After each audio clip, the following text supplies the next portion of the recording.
Muy buenos días, esta es la clase número 31 para el Diplomado de Anatomía de International Biological College (IBC). El día de hoy vamos a continuar con las enfermedades de la sangre. Hoy veremos tres enfermedades que se caracterizan por la reducción en sus niveles. Veremos la mieloplastia, que es la disminución de los glóbulos rojos, la trombopenia, que es la disminución de los trombocitos o plaquetas, y la leucopenia, que es la disminución de los glóbulos blancos. Empezaremos con la mielodisplasia. Esta es una condición de los glóbulos rojos. Hay otros conceptos, pero pues nos vamos a basar en este para explicar algunas cosas. Los síndromes mielodisplásicos también son conocidos como mielodisplasia.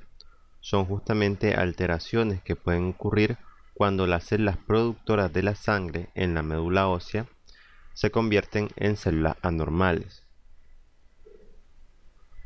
Recordemos que el sistema circulatorio se encarga de transportar la sangre por todo el cuerpo, pero las células sanguíneas se forman en los huesos, justamente en lo que es la médula ósea. En la médula ósea encontramos las células madre sanguíneas o células madre hematopoyéticas. La célula madre va a formar a dos células, las cuales son las células progenitoras mieloide y las células progenitoras linfoide. Las células progenitoras linfoide pues están relacionadas a todo lo referente al sistema inmunológico. Y pues las células progenitoras mieloides van a formar los restantes glóbulos blancos, pero también lo que viene siendo las plaquetas y los glóbulos rojos. De hecho, de ahí es que procede el nombre de la enfermedad, mielo, porque se ven afectadas las células madre mieloides, y también displasia, que es un término que se refiere a la presencia de células anormales en un tejido. En este caso estamos hablando de la médula ósea. En palabras simples, la mielodisplasia es una condición en la cual hay una alteración de la médula ósea, que se caracteriza por una mala producción de las células hematopoyéticas, es decir, las células madre mieloides, y por ende va a producir una reducción en el porcentaje de glóbulos rojos. Es más, incluso se puede presentar una pancitopenia. Una pancitopenia es cuando tanto los glóbulos rojos como también los glóbulos blancos y plaquetas disminuyen su nivel. Es decir, una enfermedad secundaria da como resultado una condición más delicada. De hecho, el riesgo de la mielodisplasia no es la enfermedad en sí, sino las demás condiciones que puede causar a largo plazo.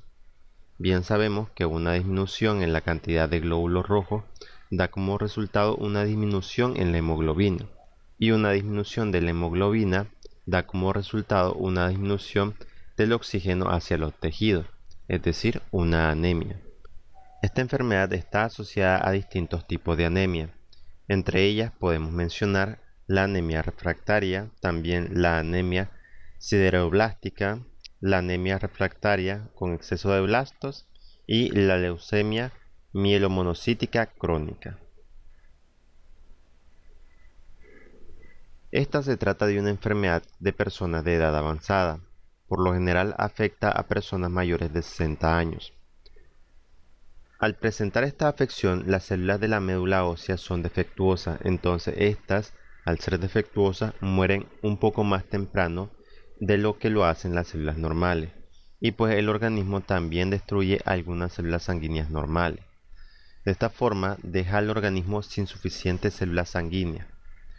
La causa del síndrome mieloblástico no son bien conocidas, aunque se ha observado que se puede desarrollar en algunos pacientes debido a la exposición a algunos tóxicos o también a algunos tipos de radiaciones. Los síntomas de la enfermedad proceden de la anemia y pues suelen aparecer poco a poco. La anemia produce en el paciente lo que es astenia, es decir, un cansancio y también debilidad, pudiendo incluso favorecer el desarrollo de una insuficiencia cardíaca. Algunas personas pueden estar asintomáticas y la anemia se descubre en un análisis de sangre realizado por un problema secundario. Si se sospecha de una mielodisplasia, se puede realizar una aspiración o una biopsia de médula ósea. Y pues al ser una enfermedad hereditaria no se puede prevenir. En este caso, los pacientes tienen que recibir transfusiones de sangre para poder recuperarse de la anemia. Sin embargo, esto no cura la enfermedad. Para que esto sea posible, el paciente tiene que realizarse un trasplante de médula ósea, pues ahí es donde radica el problema. Un trasplante de médula ósea es un tratamiento médico el cual reemplaza la médula ósea por células sanas. Las células de reemplazo pueden proceder del propio cuerpo del paciente o por medio de un donante. El trasplante de médula ósea también se le denomina como trasplante de células madre, o más concretamente trasplante de células madre hematopoyéticas. El trasplante se utiliza para tratar ciertos tipos de cáncer, así como también otras enfermedades del sistema inmunitario y también la sangre, las cuales pues afectan la médula ósea. Existen dos tipos de trasplante. Estos trasplantes son el trasplante autólogo y también el trasplante alogénico. El trasplante autólogo se utiliza en el cáncer y pues se utiliza antes de iniciar la quimioterapia. Las células madre para un trasplante autólogo provienen del propio paciente. En ocasiones el cáncer se trata con dosis altas de quimioterapia o pues un tratamiento de radioterapia. Este tipo de tratamiento puede dañar las células madre y por tanto también el sistema inmunológico. Por ese motivo, los médicos extraen o rescatan parte de las células madre del paciente y la médula ósea antes de que comience el tratamiento del cáncer. Después de la quimioterapia, las células madre se devuelven al cuerpo del paciente y pues se restaura el sistema inmunitario y también la capacidad del cuerpo para producir las células sanguíneas. Este proceso también se le denomina como autotrasplante o rescate de células madre por la acción que implica.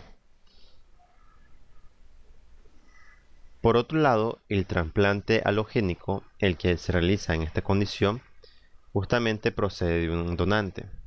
Las células madre del donante se administran al paciente después de que éste recibe quimioterapia o radioterapia.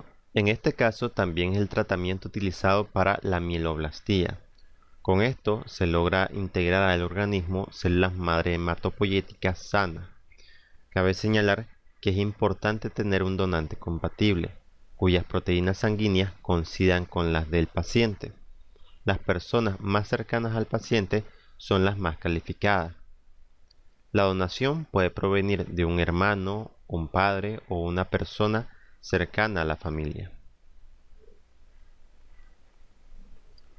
Ahora vamos con la trombopenia. La trombopenia es similar a la enfermedad anterior, pero en vez de afectar los eritrocitos, afecta a los trombocitos. Es decir, estos son los que se disminuyen. Recordemos que los trombocitos o plaquetas son las células sanguíneas necesarias para lo que viene siendo taponar y evitar la salida de la sangre, sea esta una vena o una arteria.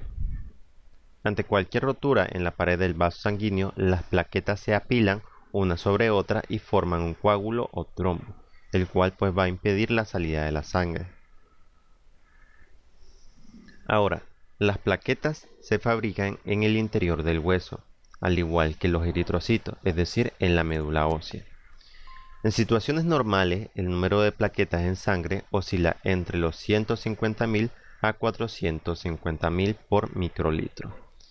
Se considera que existe una trombopenia cuando el número de plaquetas en sangre es menor a 150.000. Aquí de hecho tenemos la cifra. La causa por la que las plaquetas en sangre disminuyen pueden ser muy variadas, siendo una condición secundaria a una ya existente. Entre sus causas tenemos una menor producción de plaquetas en la médula ósea, y es que en general el descenso de plaquetas se acompaña también de una alteración en los glóbulos rojos o en los blancos, como lo que ocurre en la pancitopenia que anteriormente había mencionado. También tenemos la anemia aplásica, es decir, una falta de producción de todas las células de la sangre. Esto es por una alteración grave en la médula ósea. Esto al mismo tiempo puede ser producto de distintos factores, como por ejemplo algún tipo de radiación, tóxicos, medicina, alguna infección, etc. En este caso, las plaquetas bajas se acompañan de glóbulos rojos y blancos también bajos. En pocas palabras, las tres células sanguíneas. Y por último, también tenemos las infecciones o enfermedades infecciosas. Esto, por ejemplo, como la tuberculosis o en el caso del cáncer, que invade la médula ósea y pues va a impedir la formación de plaquetas. Ejemplo de estos son los linfomas o también lo que viene siendo la metástasis en la médula ósea, es decir, cuando un cáncer pasa de una zona a otra. El linfoma es un tipo de cáncer que afecta al sistema linfático. Y en cuanto a la metástasis de médula ósea, es cuando nos referimos que el cáncer que está en una zona se comienza a expandir, afectando a zonas adyacentes. Es decir, que el cáncer empieza a afectar a la médula ósea y con ello a la producción de las células sanguíneas normales. El problema de esta enfermedad es que en la mayoría de las ocasiones la trombopenia no produce ningún síntoma, siendo un hallazgo causal al realizar un examen de sangre por cualquier otro motivo. Si bien se considera trombopenia la disminución de las plaquetas por debajo de los 150.000 por microlitro, se suelen necesitar descensos mucho más importantes para que aparezcan síntomas. En general, que las plaquetas se encuentren por debajo de los 30.000 por microlitro. Si se produce un descenso muy importante, entonces la trombopenia puede aumentar el riesgo de sangrado o también hemorragia, como las que ocurrían en la hemofilia. La gravedad de dicho sangrado depende del número de plaquetas que hay en sangre. En casos leves puede producirse aparición de manchas rojas y pequeñas en la piel, es decir, pequeñas hemorragias, generalmente en pies, tobillos, piernas, que pues son llamadas petequias o manchas más grandes que son llamadas equimosis. También puede aparecer sangrado al cepillarse los dientes, sangrado en la nariz o por las encías y también un mayor sangrado durante la menstruación. En casos más graves puede producirse hemorragias cerebrales o también digestivas, es decir, hemorragias internas que suponen una afección en un órgano o víscera importante. Para el diagnóstico de la trombopenia solamente se necesita un análisis de sangre. Estos pueden ayudar a determinar el nivel de plaqueta en sangre. Entre estos tenemos el tiempo de protrombina, también el nivel del factor 8 de coagulación, también el conteo de plaquetas y las historias tanto personales y familiares de hemorragia.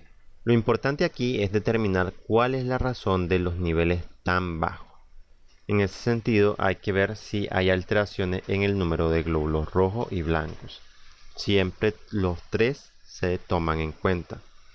Se tiene que tomar nuevas pruebas de sangre en búsqueda ya sea de una infección o también de la presencia de anticuerpos antiplaquetarios.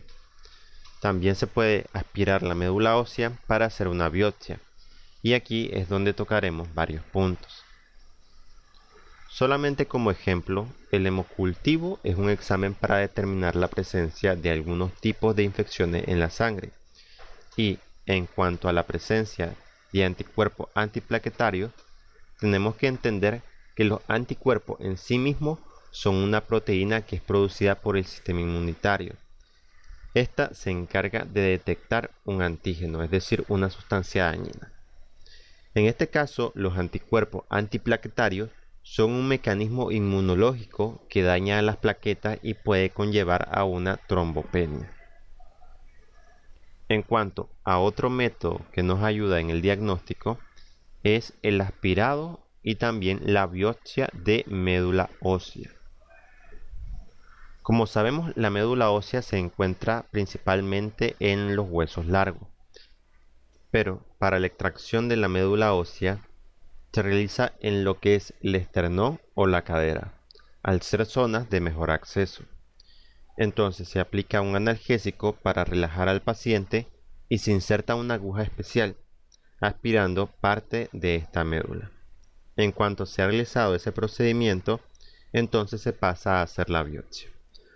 Por medio de esta se puede determinar distintos tipos de cánceres, pero también anemia, glóbulos blancos anormales y trombocitopenia, confirmando así el diagnóstico inicial. En cuanto al tratamiento, cuando las plaquetas están muy bajas, puede ser necesario poner transfusiones de plaquetas para evitar el elevado riesgo de hemorragia. En general, el tratamiento de la trombopenia por destrucción de plaquetas en sangre suele ser la administración de corticoides o también inyecciones intravenosas de gamma-globulinas. Los corticoides se utilizan para tratar la artritis reumatoidea, que es otra enfermedad autoinmune. Es decir, estos medicamentos van a ayudar a suprimir el sistema inmunológico. Secundariamente también estos medicamentos son utilizados para prevenir el rechazo de órganos en un trasplante, pero en el caso de la trombopenia va a ayudar a disminuir la actividad del sistema inmunológico, de manera de que no produzca tanto daño a las plaquetas. Y bueno, ya por último tenemos la leucopenia. Este, al igual que las demás condiciones, es un descenso, en este caso, de los glóbulos blancos. Primero hay que aclarar que existen diversos tipos de glóbulos blancos. Por ejemplo, los neutrófilos, los linfocitos, los monocitos, los eosinófilos, los monocitos y los basófilos. Los neutrófilos son con diferencia los más abundantes. La leucopenia es un descenso en el número de leucocitos en sangre. Casi siempre es debida a un descenso en el número de los neutrófilos, lo que se denomina como neutropenia. Se considera neutropenia a un número de neutrófilos inferiores a 1500 o 1000 por mililitro en sangre. Como sabemos, estas células se encargan de la defensa de nuestro cuerpo y un número bajo de estos puede provocar graves problemas de salud. De hecho, un valor menor de 500 neutrófilos por mililitro se denomina como neutropenia grave y aumenta mucho el riesgo de infecciones, las cuales pueden comprometer al paciente. Entre las causas de la neutropenia podemos mencionar un aumento en la destrucción de la sangre, también un defecto en la producción de neutrófilos debido a la médula ósea. También algunos tipos de medicamentos, entre estos podríamos mencionar lo principal, quimioterapia, que es la más frecuente y pues este procedimiento puede dañar las células sanas. Otros medicamentos podríamos mencionar algunos tipos de antibióticos, antipilépticos y también algunos fármacos cardiovasculares. También entre sus causas está enfermedades hereditarias como la neutropenia crónica idiopática y también la invasión de médula ósea a causa del cáncer, es decir, cuando se hace una metástasis. También tenemos el síndrome mielodisplásico, que fue la primera condición que habíamos visto, y también la falta de vitamina B12 y ácido fólico. Asimismo, también radiaciones y enfermedades de tipo autoinmune. En esta enfermedad no hay síntomas específicos. La mayor característica es un riesgo mayor a las infecciones graves, fundamentalmente del aparato respiratorio y también del aparato digestivo, justamente los intestinos. Las infecciones suelen ser recurrentes y pues son producidas tanto ya sea por bacterias u hongos. Este riesgo depende de varios aspectos, como la causa de la neutrofilia, su intensidad, si el paciente tiene defensas bajas o si la enfermedad se ha desarrollado de manera lenta o de forma brusca. Y pues por último, el diagnóstico de la neutropenia se realiza tras hacer un análisis de sangre y su posterior confirmación para el diagnóstico de las causas. Puede ser necesario investigar lo que viene siendo los antecedentes de la familia, una historia detenida de las medicinas que ha tomado durante pues las últimas semanas y también otros análisis de sangre que incluyan análisis de infección por virus, falta de vitaminas, anticuerpos antinucleares, entre otros. En algunos casos puede ser necesario incluso realizar una expresión de médula ósea y eventualmente una biopsia de esta, como en el caso de la trombopenia.